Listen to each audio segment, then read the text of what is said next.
Hello दोस्तों, क्या आपको भी माउंट एवरेस्ट की ऊंचाई आकर्षित करने के साथ डराती भी है? क्या आप भी कभी सपने में खुद को माउंट एवरेस्ट की चोटी पर देखते हो? तो दोस्तों, आज हम आपको ऐसे एडवेंचर के बारे में बताने वाले हैं जिसे सुनकर आपके रोंगटे खड़े हो जाएंगे और जिसके बारे में आपने पहले कभी नहीं सुना होगा। दुनिया के सबसे ऊंचे शिखर माउंट एवरेस्ट फतेह करने की शुरुआत 1921 से हो चुकी थी, लेकिन एवरेस्ट की चोटी पर पहुंचना इतना आसान नहीं था। इस पर चढ़ने के लिए बेहद मुश्किलों का सामना करना पड़ता था।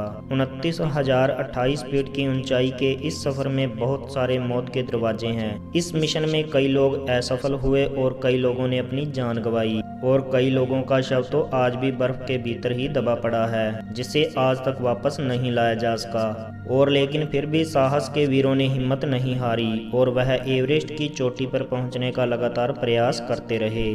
और इन साहसी वीरों में से एक थे नेपाल के शेरपा तेंजिंग। सन 1952 में शेरपा तेंजिंग ने माउंट एवरेस्ट के फतेह करने की ठान ली। तब स्विट्जरलैंड के रेमंड लेबर्ट और शेरपा तेंजिंग ने एवरेस्ट को फतेह करने का प्रयत्न किया था, लेकिन वो असफल हो गए। वह 1952 में लगभग पूरे एवरेस्ट पर चढ़ गए थे, लेकिन बेहद कठिनाइयों के चलते उन्हें एवरेस्ट की चोटी से 1000 फीट की दूरी से ही नीचे आना पड़ा। मंजिल से इतने करीब से वापस आने का दुख उन दोनों को था, लेकिन उन्होंने हार नहीं मानी। फिर एक साल बाद 1953 में तेंजिंग 2 न्यूजीलैंड के पर्वतारोहियों के साथ निकल गए। तेंजिंग और एडमंड हिलेरी ने 9 अप्रैल 1953 को एवरेस्ट पर चढ़ने की शुरुआत की और बर्फीले रास्ते, माइनस टेम्परेचर, हिम नदी, कभी भी टूट पड़ने वाली शिराएं और बर्फीली खाइयों के बीच वो लोग अपनी मंजिल की तरफ बढ़ते गए। लगभग 20,000 फीट की ऊंचाई पर चढ़ने के बाद एक छोटी सी दरार को पार करने में हिलेरी ने डाइव लगाई, लेकिन उनके भार के कारण बर्फ की चट्टान वहां से खिसक गई और वह बर्फ में दबने ही वाले थे कि तेंजिंग ने रस्सी फेंकी और हिलेरी ने रस्सी पकड़कर अपनी जान बचा ली। एडमंड, हिलेरी और तेंजिंग की टीम धीरे धीरे एवरेस्ट की चोटी के नजदीक आती रही। हिलेरी और तेंजिंग की टीम ने आधे से ऊपर एवरेस्ट को सर कर लिया था। एवरेस्ट की चोटी से पहले आने वाले आखिरी छोर को सबसे खतरनाक माना जाता है, जहां तक पहुंचते पहुंचते आखिर में कई लोगों ने जानें गंवाई हैं, लेकिन तेंजिंग और हिलेरी ने हिम्मत नहीं हारी और अपनी मंजिल की ओर कदम बढ़ाए। तापमान -27 डिग्री सेल्सियस था।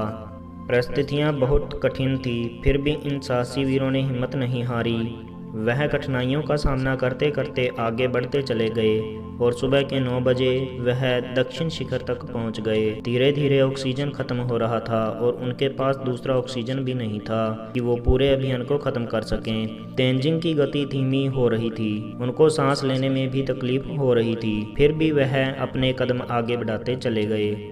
आखिर में 29 मई 1953 के दिन शेरपा तेंजिंग और हिलेरी का नाम इतिहास में दर्ज हो गया, जब वह सुबह के 11:30 पर दुनिया की सबसे ऊंची चोटी 29,028 फीट यानी 8848 मीटर की ऊंचाई पर पहुंचे। तब उनकी खुशियां का कोई ठिकाना नहीं था। इस तरह नेपाल के शेरपा तेंजिंग और न्यूजीलैंड के एडमंड हिलेरी ने एवरेस्ट की चोटी को फतेह किया। आज के लिए बस इतना ही। इस तरह की फैक्ट एंड नॉलेज की वीडियो देखने के लिए हमारे चैनल को सब्सक्राइब कर बेल आइकन को प्रेस कर लें, ताकि हमारी आने वाली वीडियो आपके पास सबसे पहले पहुंचे। जय हिंद, जय भारत।